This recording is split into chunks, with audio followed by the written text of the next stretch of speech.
morning and welcome to Rose Red Homestead MicroMoment Monday, where we're going to quickly share with you, I think, 3 things that we are trying to solve, problems that we're trying to solve relative to our yard and garden. So we're out here, which is the only place we can be to show you the yard and garden. First of all, I want to apologize for the glitches in our sale.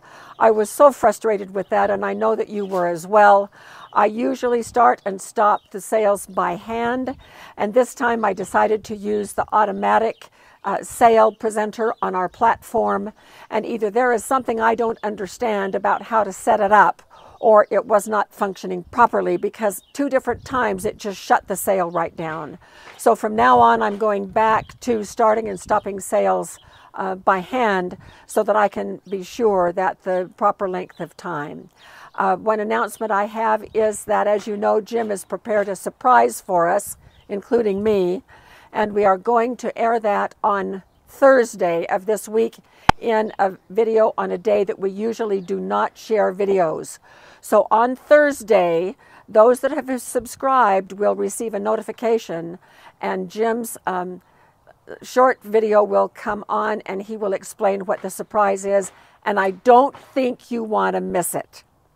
All right, back to our problems.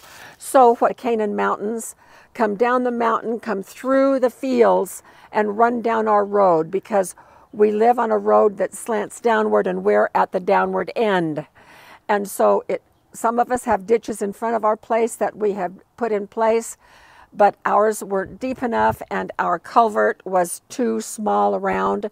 And so the water 2 years ago, when we had that flood that some of you may remember, the water would come down our driveway, it would fill up our yard over here across our driveway, and it would run this way and come through the garage and through the greenhouse and then end up in the back 40. So we have already put some flood mitigation things in place. We have a culvert that is about 4 inches higher than the old one used to be. We've put sandbags here by the garage door so that floodwaters can't get in if they make it this far. And the other thing that we have done is that we have built up right here. We've brought in some of the dirt from our back part of our property and mounded it here, so we're not going to have the big puddle right here. And then we've put a raised bed right here. So we also have 2 more raised beds there that we'll show in just a minute. Now, this raised bed serves 2 purposes, part of 2 problems.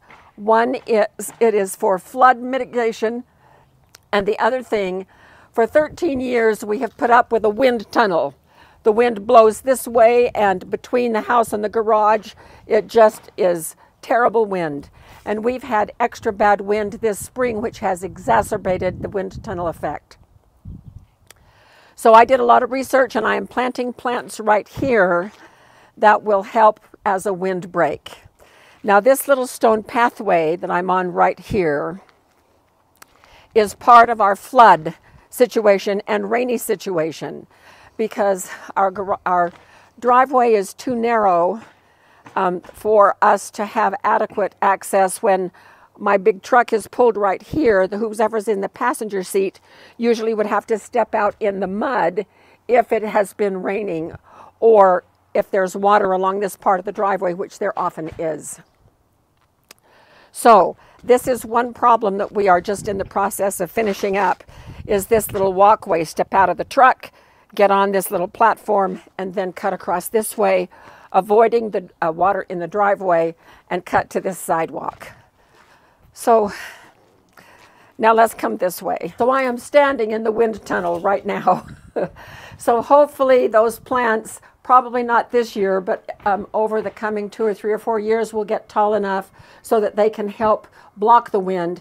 And then when it blows, and the wind blows both ways, so we can't exactly shut it off on this end, but we have now these 2 planters in place that are going to look very similar to that one. That one is farther along, but there are going to be plants here also that will help with subduing the wind just a little bit. And this, of course, we have Blue parked right here. Blue will go back in the garage as soon as we can move back into the library. The painters are coming next week, and then we should be able to move back in. But this tree also helps with wind mitigation as well. This also helps with the flooding. If the floodwaters actually do come through here, then they're not going to be able to go that way because of these two raised beds.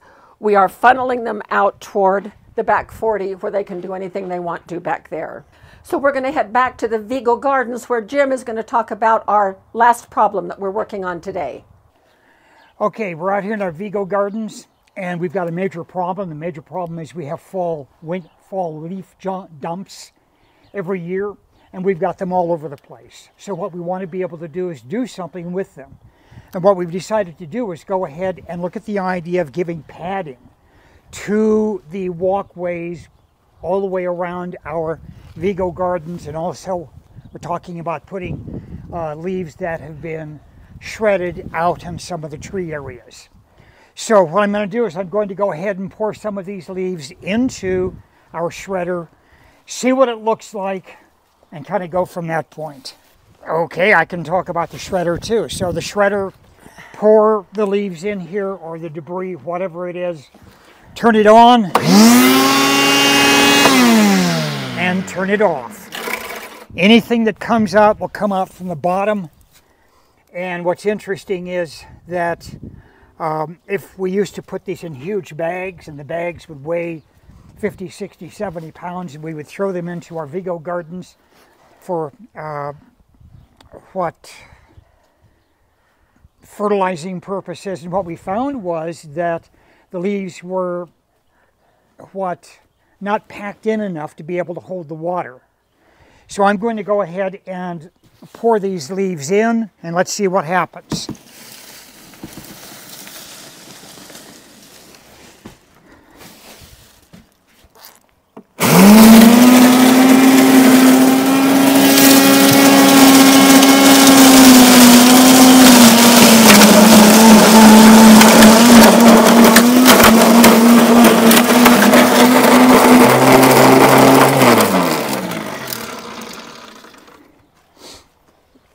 So that's what our pathway is going to look like. I'll do another one, give us a little more padding.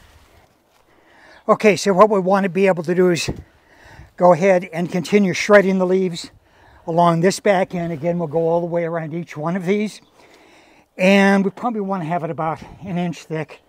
And we shred them because in smaller pieces they tend to break down and fertilize much quicker than leaves that are whole, and the whole ones just kind of blow away and wherever else.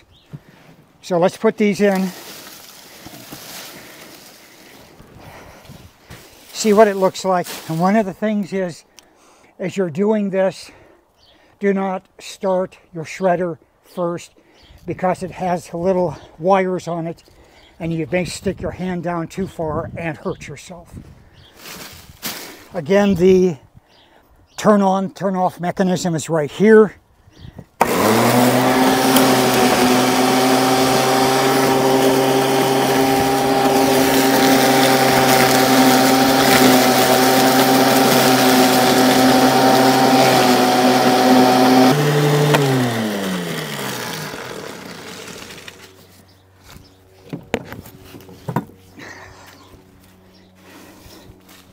This gives us a pretty fine shredding process. And let's see if we can go ahead and get some more shredded from what's left inside. And again, when it's running, don't put your hand inside to press the stuff down.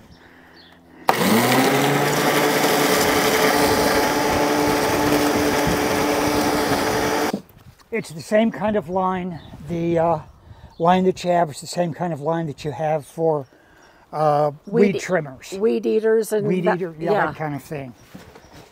So you got to stop it because it's moving so fast that it builds up against the walls on the inside of the shredder. So you need to stop it, pull things off the walls, and turn it back on. The leaves is to cover this entire area with this mat of shredded leaves, and it is going to protect the soil Some of you may remember that about 2 years ago, maybe more, our water here is exorbitantly high, and our water bill was off the charts. And so we turned off most of our sprinklers and our grass died. And so we want to protect the soil a little bit so that it doesn't blow away as much as we can. We allow certain natural weeds to come in, like these ones that are blooming right here, and the little purple flowers. They are low, they're very hardy, we can walk on them. And so we are encouraging natural growth. We don't water anywhere out here except within the gardens. So this concludes the things that we have been working on in terms of solving problems for our garden and yard. And we'll bring you back in a few weeks to see the results when everything looks better and is already in place. So thanks for being with us for this micro moment, and we will see you again next week.